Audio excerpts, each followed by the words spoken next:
On va donner une autre bonne semaine à la campagne pour s'installer, tout ça.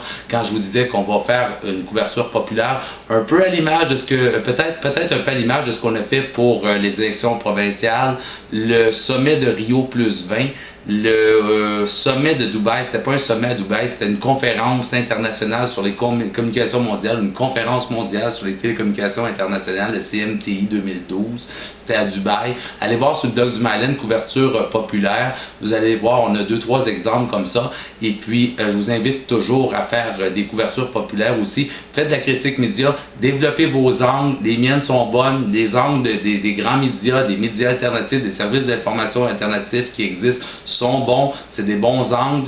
Les vôtres aussi peuvent être bonnes. Ils peuvent être bons, pardon. J'arrête pas de mettre angle au féminin, là.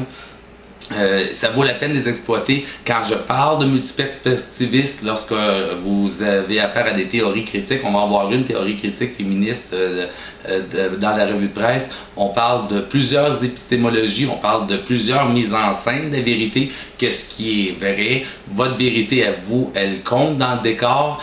C'est à vous aussi de nous la présenter, de nous enticher. Qu'est-ce qu'elle a d'intéressant votre angle et pourquoi est-ce qu'on devrait l'adopter? Au moins parfois, ça ne donne rien d'y aller avec un angle en disant moi je vais imposer une vision totalisante du monde, alors que justement c'est en voulant fragmenter.